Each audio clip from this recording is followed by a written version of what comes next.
Hi, it's Mary Beth Shaw from Stencil Girl Products, and I'm at home today. I'm getting ready to leave for Art Journal Live, and in the midst of my packing and organizing and laundry and piles of stuff, I thought I would pop on live with you guys for a little bit today.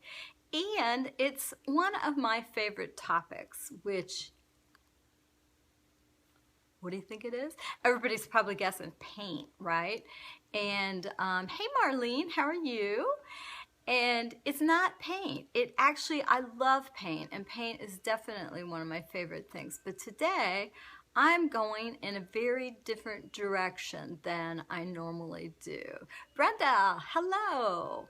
I am going to show you what you can do with stencils and stitching, and this is very different. So I first want to tell a little story. We waiting for some other people to pop on. Mary Nasser just joined us, but I'm going to tell a little story. A couple years ago, I was taking a class from Melody Ross. Donna, hi. And as part of the class, she had these patterns to make these little stitched things, and I got all into the idea of it because I was in the midst of a lot of traveling, and the idea of having this tiny little stitching project to carry around with you was really exciting to me. And the idea was that you would do them on denim or just some little scrap of fabric, and then you would sew these on, so like a tote bag, or you could sew them on your jeans or whatever. So this is the one. Of course, I only got one of them done, you know. I have the attention span of a flea. Carol Baxter's on here. So this is the one I did. And these are like the biggest French knots of all time that are on there. It took me forever to make these French knots. And this says as you go around, and this is Melody's design, by the way, decide once and for all that it really does not matter what everyone else thinks. Be free, be brave. And I just love this. And so I'm not quite sure what I'm going to do with it. I know I could stitch it onto something quite easily, and I love the look of it. I just did improvisational stuff. I mean, you know, remember back in the day when we all used to learn how to embroider? I mean, I knew how to do it then, but, you know, I had to look up stitches and figure it out. And, okay, so let's put that to the side. So next thing, I go down to Ephemera Paducah with my friend Pam Carricker, and we were going to teach down there, and we go into Kristen Williams' fantastic shop, which you've, I'm sure, heard me talk about many times. And she had these drop cloth samplers, and I bought this one, and I started stitching it. Hey Teresa, hey Sue, how are you? And look at it up close. It's so cool. And this drop cloth, Kristen was saying that most people are putting it on. Like, it's just this tiny little piece of muslin, right? And all it did is it came with the design on it, and then you just start stitching. It tells you the stitches, and these are stitches I had never heard of before, like wave stitch, turkey work, guillotine stitch. I mean, they're just so different. Look at them close up. I had to Google them to figure out what to stitch, and so I got all excited about the idea of stitching. But when I saw that drop cloth sampler, I thought, you know what? We could use stencils to make our own samplers. Why do we have to buy a sampler? Which the drop cloth is gorgeous. I mean, don't get me wrong, it's just adorable. So I got a piece of muslin, and this is a stencil that was a Stencil Club stencil, and I stitched this. It looks kind of like a abstracted eyeball or something. It's a little different, but it was really fun to do.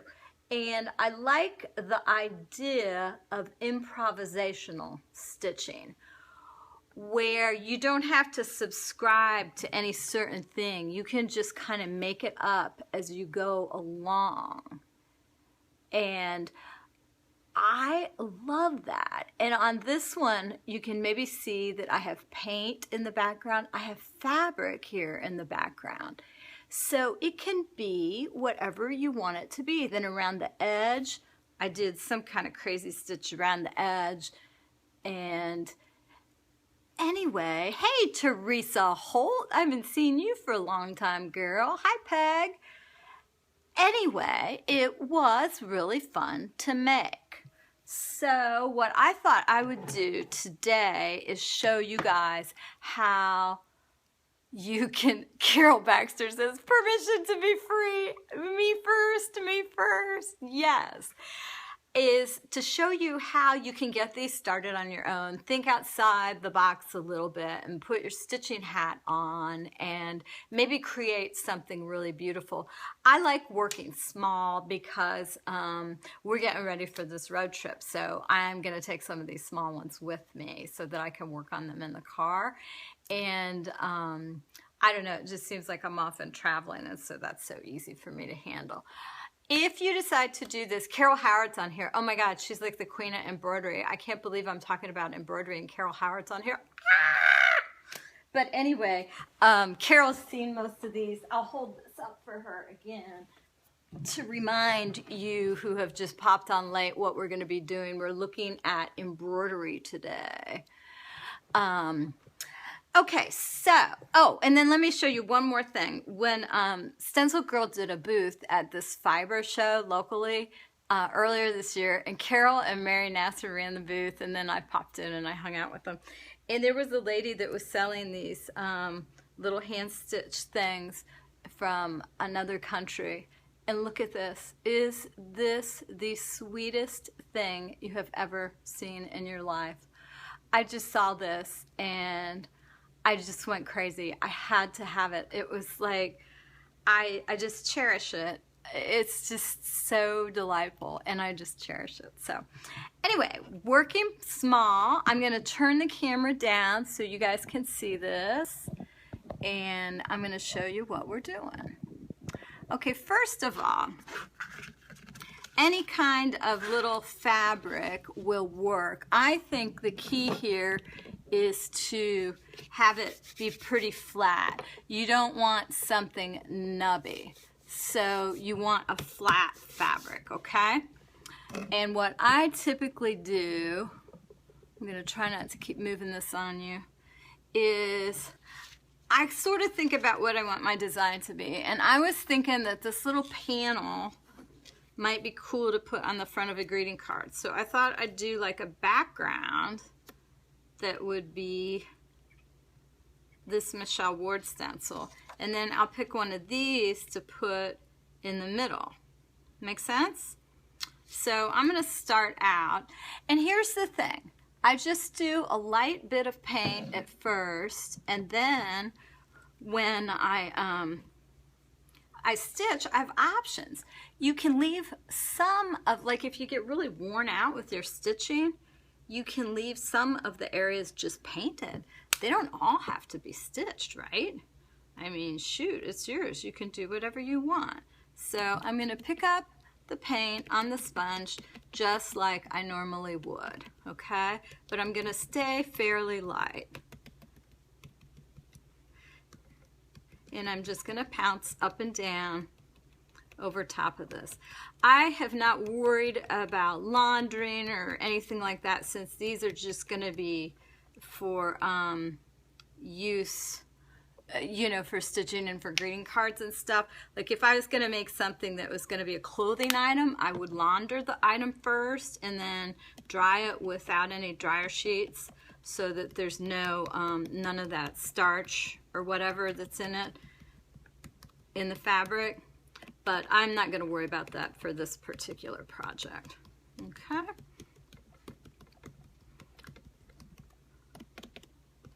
This one, I think it might be kind of cool because I could just leave this whole background in this painted design, and then I could completely focus on the other. So we'll move this away, and you'll see we've got our background. Now, you notice how I taped this down? This is because fabric, this is a pretty flat piece of fabric, but a lot of fabric is kind of wavy or whatever, and you know, I find it's better to tape fabric before I paint with it for sure. Now this one, I think this one is too big. That seems maybe too big. This one seems about right. I don't know, do you guys want to vote, bigger or the medium? I'm thinking the medium. Andrew is saying for stenciling on fabric, he uses that repositional glue spray on the plastic stencil. So he'd spray the back of the stencil to keep it from moving. And he does that all the time for stenciling on cotton fabric like fat quarters, which he uses and so forth. That is a great idea. And what he does is he makes book cloth, and if you ever have a chance to take a class with Andrew, I would strongly recommend it because he is so good. All right, so I have some samples here that I thought, I don't know if I want a big one on there or not. I think I might just put this right here. And then, well, here's the thing. I'm going to just put this one, and if it doesn't seem big enough, then I can always stencil over it with the bigger one. And I'm going to use, I'm using sort of a blue-green theme for this. So here we go. That is a great idea, though, that Andrew gives, because I am doing this in this carefully and controlled environment where I'm keeping it very flat and precise, but repositionable spray would definitely be a safer bet. Okay, so there you go. So you can see that you could get started then on embroidering this any which way you wanted. Mary Nasser says, hello, Teal. Yes, hello, Teal. And this does not need to look super crisp because you're going to be stitching around it and embellishing it from there. So now you can just take this. I would let it dry for a bit. It's not really very wet, but you could let it dry and then go ahead and do your embroidery on top. As far as embroidery stitches, this is not your mama's embroidery. I'm telling you, they've come up with so many new stitches, I can hardly believe it. I don't know who's been thinking of all this stuff all these years, but it's pretty cool. And what I do is I look on Pinterest. I have a board on Pinterest called So Lovely, S-E-W, lovely, So Lovely. And that way I can store all of these stitches that I see on Pinterest and save them. So here's one that I can stitch while we were on the road. While we're on the road, I'm going to set that aside and set this aside. And I have another one ready here.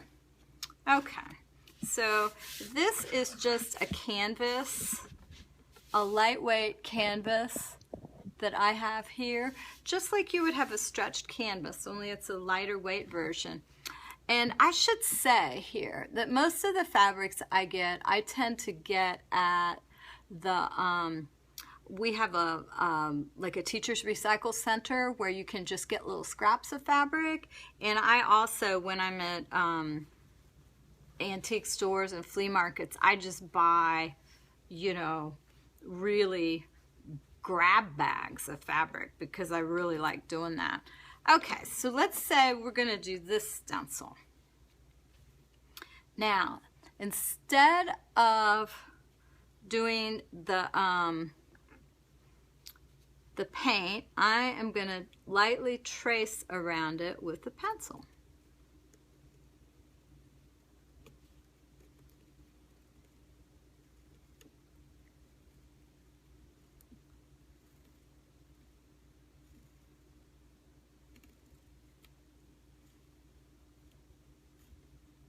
Just to keep an idea in my mind where the little outline goes, okay? what I would like to do on this one, I already have a little plan. I would like this little border to become like a, an outline stitch. Hey, Kathy. Kathy Cletsdale just popped on. She's become one of my new friends. I feel like I'm meeting so many people doing these videos. It has been so much fun. When I said I was going to do it for the month, I started questioning my sanity a little bit, and then you know, here's the truth of the matter. I'm really having a good time. I love talking to everybody. I just kind of wish I could hear you talking back rather than waiting for your comments, but it is what it is. All right, so there's that. I want to kind of keep track of this here a little bit and just put a little rough thing there in the center. Okay, so in the center, maybe this would be pretty in the center, you think? I think it might. So what I'm going to do is put it on the back and trace around it.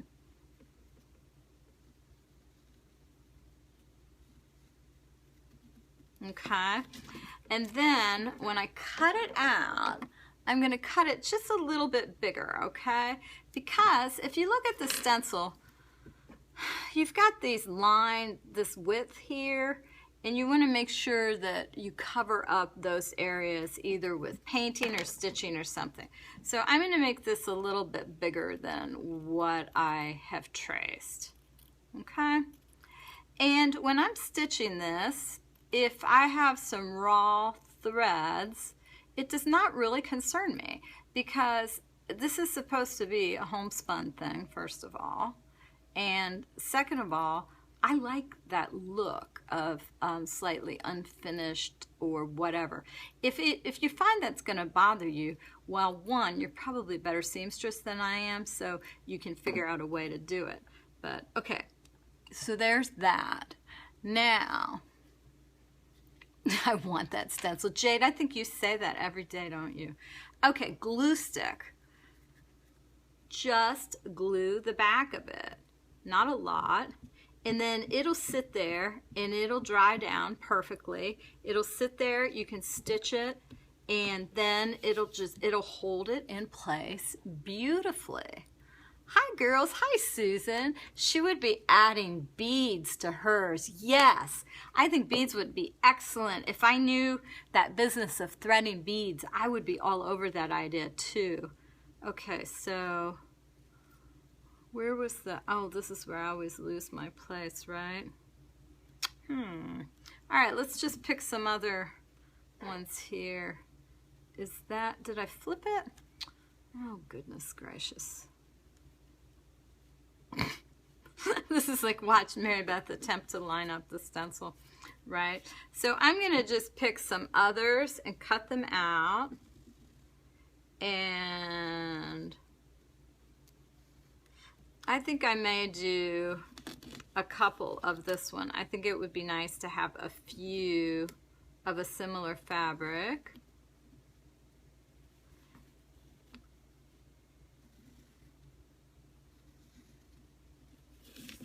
And if I were a better teacher, I would have kept track of where these all go. This is like, I need somebody like Carol Howard over here to organize me, or Mary Nasser. They're like my organized friends, and they can usually keep me on track with things because I'm pretty improvisational. So I don't want to bore you with cutting all these out, but I think that you kind of get the idea how this would work, and you can certainly go back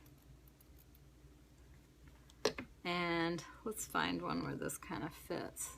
Do you think that one might fit there? Yeah, I think that one will fit there. Anna, hi from sunny California. Oh, sunny Oklahoma. Lucky girl. Actually, it's sunny here in St. Louis today as well.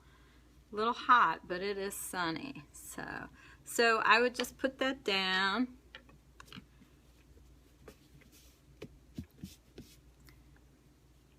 And then you can pick some other pieces, some other different fabrics. that might match.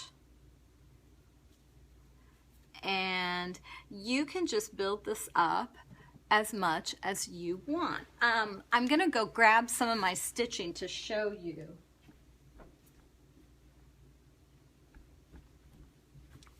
I have this bag of stitching that I carry around with me, and you can use whatever kinds of threads you might want. I like these thicker ones lately because they cover a lot of territory when you do your border. They are really, really pretty. And but then there's, you know, your old-fashioned, the more common type cotton too. And I'm gonna see if I've got anything else going here. I have this little book of hand embroidery, Stitches at a Glance, and I carry this with me. It has some of the, just your basic stitches, but I have found out, what is the name of that stencil? This is, I think it's Doodle It Daisy or something like that. Yeah, this is Fabric Mana. So basically what I look at is like, do I want a straight stitch, or do I want a filler stitch, or do I want something decorative? There's all kinds of options that you can look at as far as stitching goes. And this is just an idea. I'm not going to sit here and stitch in front of you. I think it would be boring as heck. Plus, you'd probably see me stabbing myself. Okay, Mary Nasser said that is called Doodle It Daisy. So tomorrow I'm going to be on the road on my way down to Arlington, Texas. I'm going to try to pop in later, but it might be just really, really random. So I apologize in advance if that doesn't work out. I will pop in though from the scrapbook convention and take you guys around the floor so you can see what it's like. Ooh, I think I want to use that gingham for sure. Isn't that cute?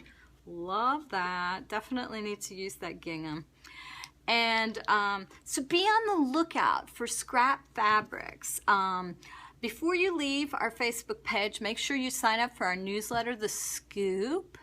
And we've got some news coming soon that you're going to want to know about, and you'll get it on The Scoop. Be sure and like my videos, share them if you find them interesting, and thank you so much for enjoying part of your afternoon with me here at Stencil Girl Live. Thanks again. Bye-bye.